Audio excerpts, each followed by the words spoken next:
Hello students, welcome to NCERT zone. आज के इस वीडियो में हम बात करेंगे हमारे 5th चैप्टर की। क्लास 6th का साइंस हम कर रहे हैं, क्वेश्चन एंड आंसर्स सीरीज़ ये चल रहा है। तो आज के इस वीडियो में हम बात करेंगे 5th चैप्टर की, जो कि है सेपरेशन ऑफ सब्सटेंसेस। तो इस चैप्टर का नाम सेपरेशन ऑफ सब्सटेंसेस क्यों है? देखिए, हमारे आसपास बहुत सारे सब्सटेंसेस हैं, बहुत सारे डिफरेंट काइंड्स के मटेरियल्स हैं, ठीक है, और सारे अपने आप में यूनिक है।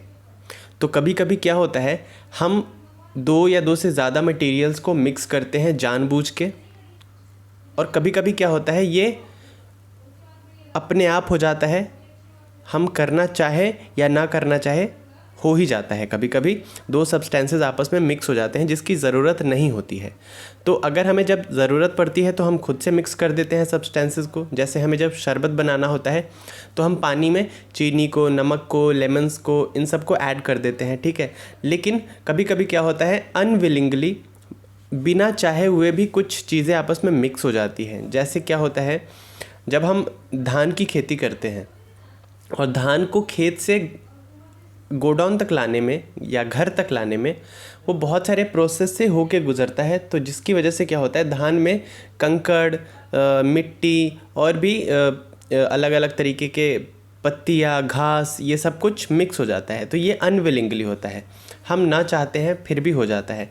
तो इस टाइम ये ज़रूरी हो जाता है कि हम धान से या राइस से हम अनवांटेड जो सब्सटेंसेस हैं उनको हटा दें, उनको सेपरेट कर दें। तो इसी प्रोसेस को हम कहते हैं सेपरेशन ऑफ सब्सटेंसेस, ठीक है। किसी सब्सटेंस से अनवांटेड सब्सटेंस को सेपरेट करना, हटाना ही कहलाता है सेपरेशन ऑफ सब्सटेंसेस। तो इस चैप्टर में हम इसके जितने भी क्वेश्चन हैं उसके आंसर्स को डिस्कस करेंगे। तो चलिए शुरू करते हैं आज का ये वीडियो। सबसे पहला क्वेश्चन है, why do we need to separate different components of mixture? Give two examples.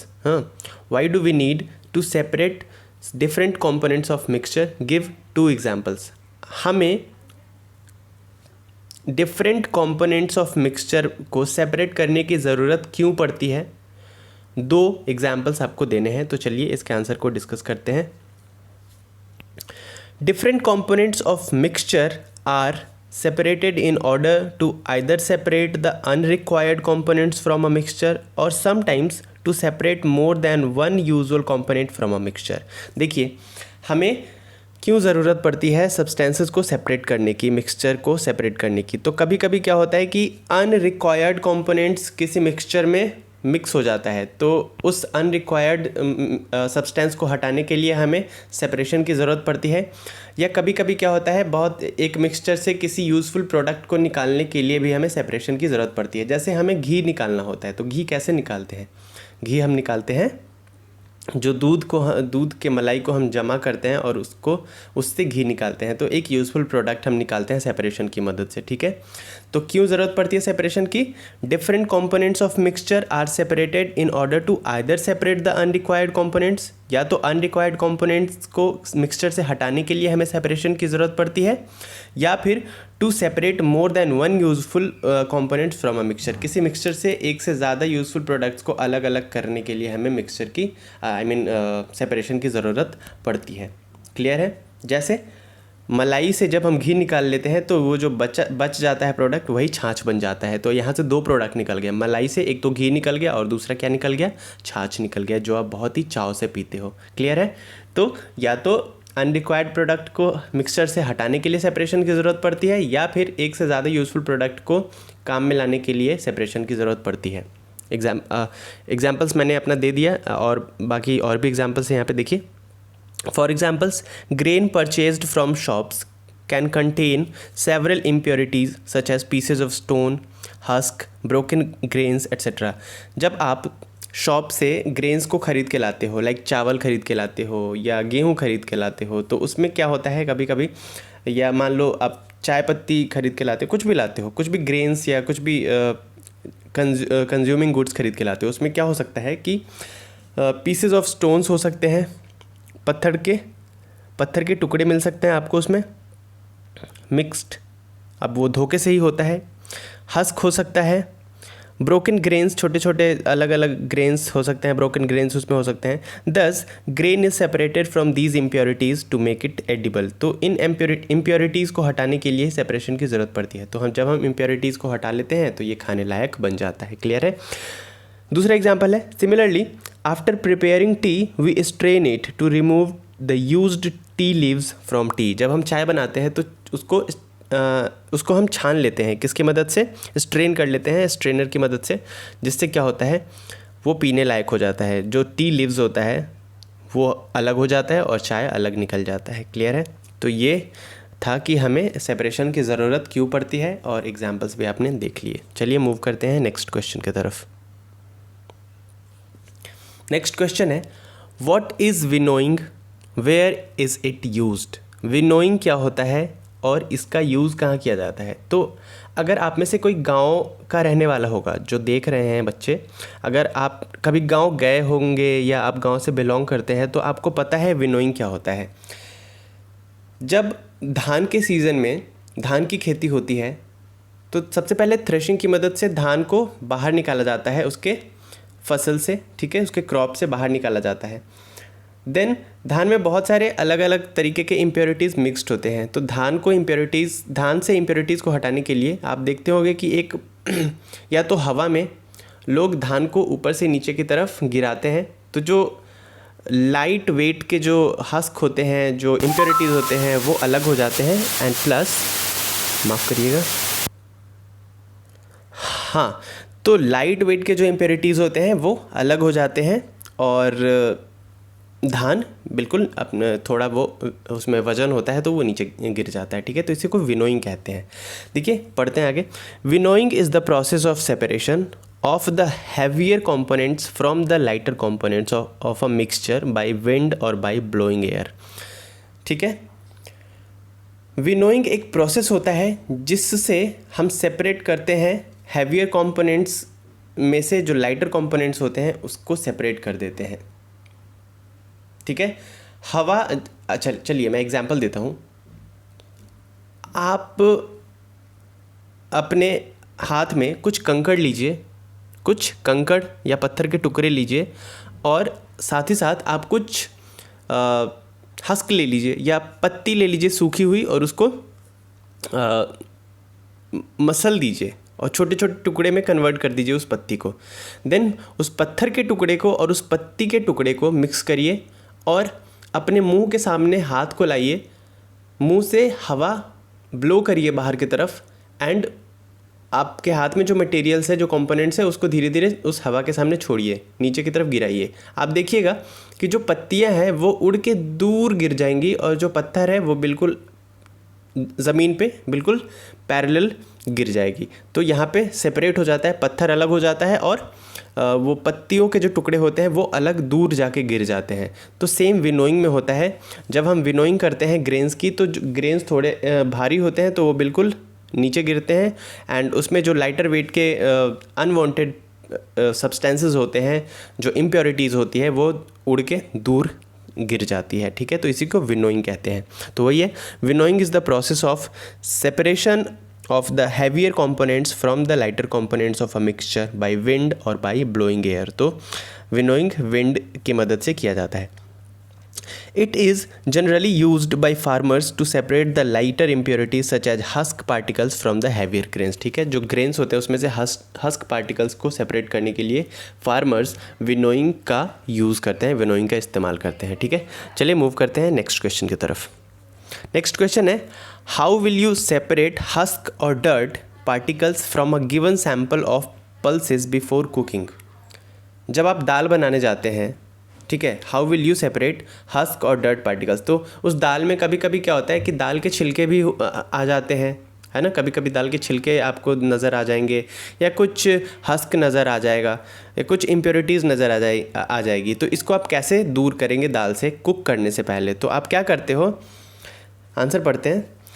The dirt particle that are present in the pulses, दाल में जो डर्ट पार्टिकल्स हैं, are removed by washing the latter with water. ठीक है, ये कैसे remove हो जाता है?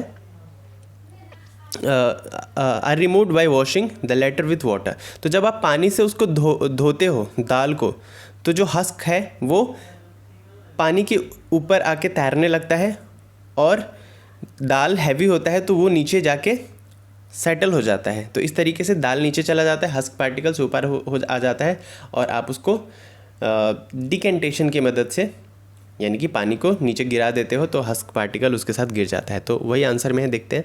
The dirt particles that are present in the pulses are removed by washing the latter with water.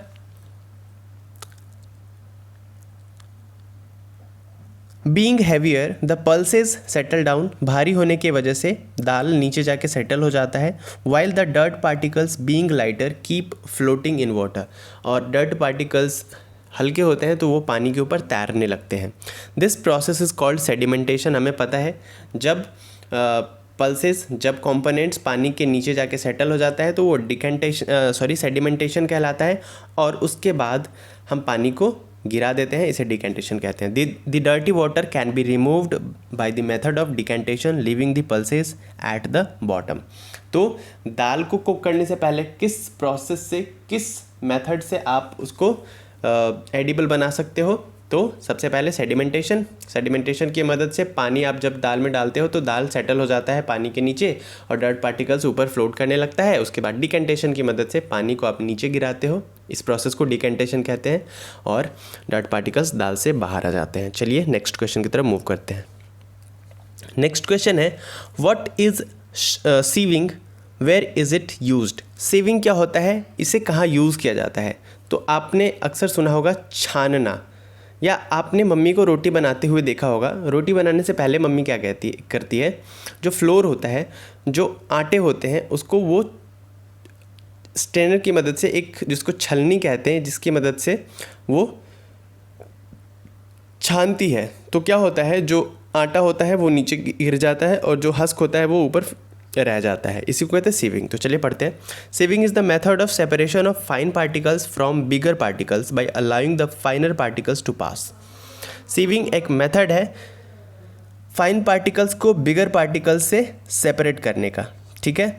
तो इसमें क्या होता है, एक हम सीव लेते हैं, जिसमें बहुत सारे छोटे छोटे होल्स होते हैं, जिससे फाइन पार्टिकल्स पास हो जाते हैं, लेकिन जो बड़े पार्टिकल्स होते हैं वो उस पर ऊपर ही रह जाते हैं, ठीक है।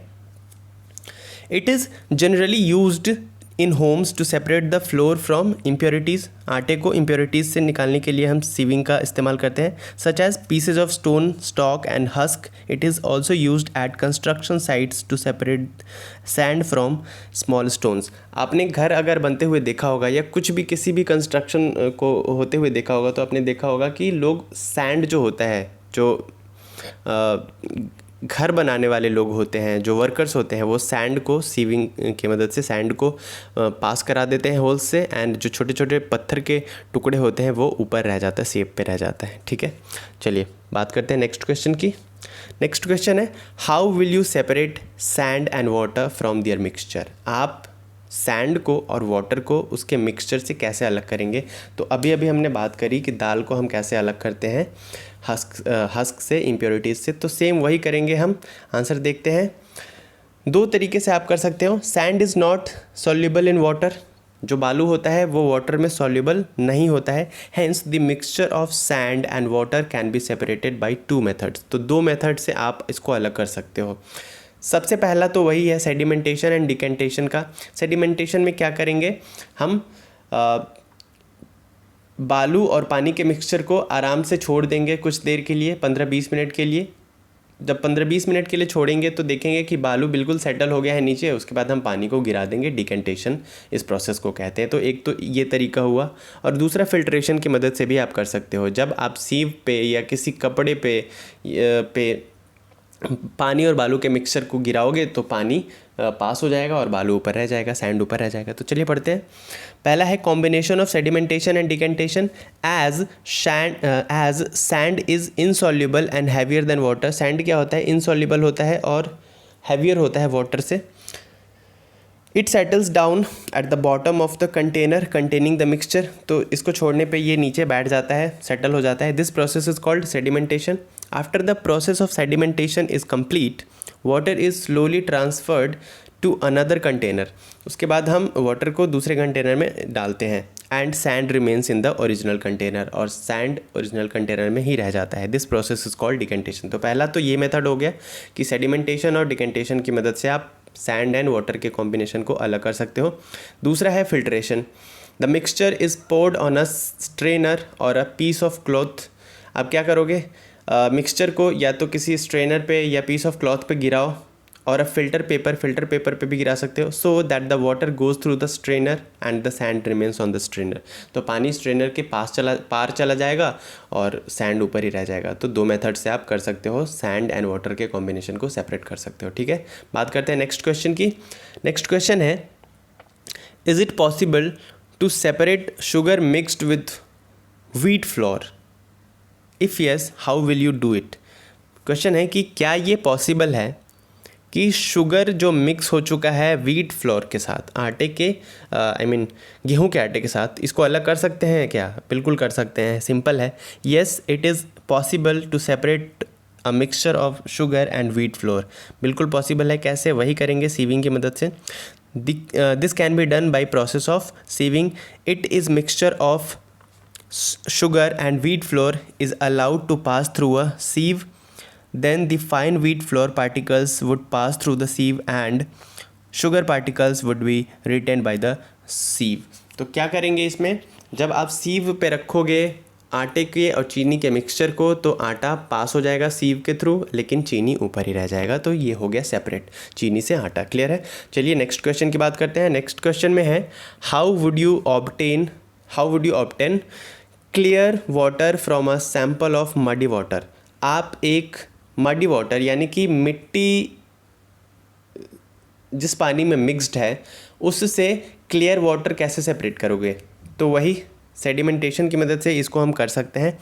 Clear water can be obtained from a sample of muddy water by the method of filtration. अच्छा, फिल्ट्रेशन की मदद से भी कर सकते हैं। क्लियर वाटर क्या हम ऑब्टेन कर सकते हैं मडी वाटर से? कैसे, किस मेथड से? फिल्ट्रेशन से। In this method, the sample of muddy water is poured through a cloth having a pores or through a filter paper। Muddy water को जब आप फिल्टर पेपर पे या किसी क्लॉथ पे गिराते हो तो पानी वहाँ पास कर जाता है और जो मड्स होते हैं वो ऊपर ही रह जाता है। ठीक है, water will pass through the filtering medium living behind the mud. ठीक है, एंड नेक्स्ट, अच्छा इसका एक और मेथड था, ये तो फिल्ट्रेशन है। फिल्ट्रेशन की मदद से थोड़ा मेहनत लग जाएगा, फ़िल्टर करो, लेकिन वो कुछ ना कुछ बिल्कुल क्लियर नहीं आ पाएगा। लेकिन एक प्रोसेस है जो बिल्कुल ही क्लियर आ जाएगा, वो क्या है? वो है सेडिमेंटेशन एंड डिकेंटेशन। तो सेडिमेंटेशन एंड डिकेंटेशन से ये बिल्कुल, पहले तो छोड़ दीजिए इस पानी को बिना हिलाए डुलाए कुछ देर, तो ये बिल्कुल जो मड्स हैं वो बिल्कुल जा कर के नीचे बैठ जाएंगे, पानी में सेटल हो जाएंगे। उसके बाद आप डिकेंटेशन की मदद से क्लियर वाटर ला सकते हो। तो इस आंसर से मैं थोड़ा ठीक है, ये भी फिल्ट्रेशन भी सही है, लेकिन सेडिमेंटेशन एंड डिकेंटेशन से भी ऐसा हो सकता है। ठीक है, चलिए नेक्स्ट क्वेश्चन की बात करते हैं। Fill in the blanks. The method of separating seeds of paddy from its stalk is called.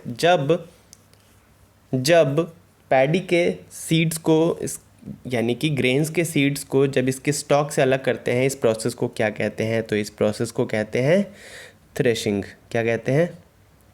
Threshing. माफ़ करिएगा अगर लिख ना पाऊँ मैं, आई होप आपको दिख रहा है। थ्रेशिंग, ठीक है, threshing. Okay, when milk is cooler after boiling, when milk is cooled after boiling and poured on a piece of cloth, cream is left behind on it। जब दूध ठंडा होता है, जब हम दूध को बॉयल करते हैं उसके बाद ठंडा होने के लिए छोड़ते हैं, देन उस ठंडे दूध को जब हम एक कपड़े पे गिराते हैं तो कपड़े के ऊपर हम क्या देखते हैं? दूध तो कपड़े के पार चला जाता है, लेकिन कपड़े पे कुछ मलाई रह जाता है, क्रीम रह जाता है। ठीक है, this process of separating cream from मलाई इज़ एन एग्जाम्पल ऑफ। तो ये क्या है? ये क्या है? बिल्कुल समझ में आ रहा है, ये फिल्ट्रेशन है। इस प्रोसेस को, ये फिल्ट्रेशन का प्रोसेस है।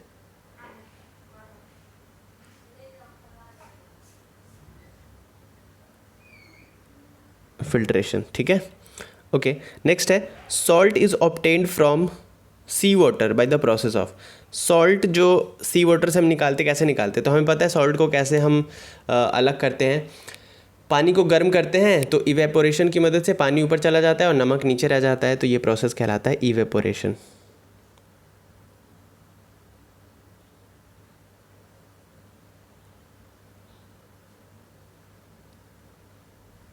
इवेपोरेशन क्लियर है। चलिए नेक्स्ट क्वेश्चन की तरफ मूव करते हैं। Impurities settled at the bottom when muddy water was kept overnight in a bucket. जो इम्प्योरिटीज थी मडी वाटर की वो बाल्टी के नीचे बैठ गई। Clear water was then poured from top. This process of separation used in this example is called, तो ये क्या कहलाता है, ये प्रोसेस, ये सेडिमेंटेशन एंड डिकेंटेशन कहलाता है। क्या कहलाता है? सेडिमेंटेशन,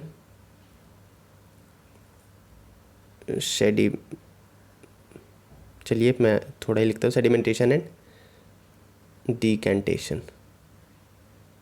ठीक है। ओके, नेक्स्ट क्वेश्चन की तरफ बढ़ते हैं। नेक्स्ट क्वेश्चन है, अच्छा ठीक है, ये वही आंसर है, सेडिमेंटेशन एंड डिकेंटेशन। नेक्स्ट है state whether the following statements are true और फॉल्स। आपको बताना ये ट्रू है या फॉल्स है, क्लियर है। अ मिक्सचर, पहला स्टेटमेंट है, अ mixture of milk and water can be separated by filtration. Milk और वाटर का जो मिक्सचर है वो फिल्ट्रेशन की मदद से अलग कर सकते हैं क्या? क्या दूध और पानी को फिल्ट्रेशन की मदद से अलग कर सकते हैं क्या? तो नहीं कर सकते, ये फॉल्स है। बी स्टेटमेंट है, अ mixture of powdered salt and sugar can be separated by the process of winnowing. नमक और चीनी दोनों पाउडर बना दिया गया और मिक्स कर दिया गया, तो दोनों का वेट लगभग बराबर हो गया, तो विनोइंग की मदद से ये अलग हो सकता है क्या? नहीं हो सकता है, तो ये भी क्या है आपका? फॉल्स है। सी स्टेटमेंट है, separation of sugar from T can be done through filtration. Separation of sugar from T can be, नहीं, चाय जब आप बनाते हो तो उसमें चीनी मिलाते हो, अब फिल्ट्रेट जब उसको करोगे फिल्ट्रेशन की मदद से चाय पत्ती तो सेपरेट हो जाएगा, लेकिन क्या चीनी हो पाएगा? नहीं हो पाएगा, तो ये भी फॉल्स है। लास्ट स्टेटमेंट है, grain and husk can be separated by the process of decantation. नहीं हो सकता, ये तो विनोइंग की मदद से होता है, तो ये भी फॉल्स है। क्लियर। चलिए बात करते हैं लास्ट क्वेश्चन की। लास्ट क्वेश्चन है, lemonade is prepared by mixing lemon juice and sugar in water. जो लेमनेड बनता है वो लेमन जूस और शुगर को वाटर में मिक्स करने से बनाया जाता है। You wish to add ice to cool it. आप चाहते हो कि आप इसमें थोड़ा आइस भी मिलाओ ताकि ये ठंडा हो जाए और पीने में मज़ेदार हो जाए, ठीक है।